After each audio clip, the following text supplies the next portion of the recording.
ఒకసారి కెమెరా తీసుకొని రావాలి. నేను ఛార్జింగ్ పెట్టాను.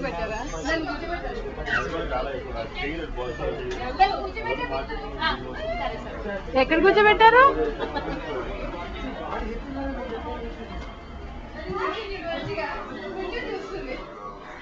మా మమ్మీ ఎప్పుడు అంశని అలా కూర్చోబెట్టి ఏం చేసిందంటే మా మమ్మీ ఆ కార్నర్ కూర్చుని ఇలా బాల్ వేస్తూ ఆడించేది.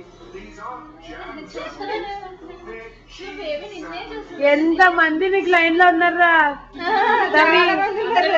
అందరూ బాయ్స్, నువ్వు ఒక్కటివే నాన్న, జాగ్రత్తగా చూసుకోవాలి నేను. వీళ్ళు ఎలాంటి రోడీలో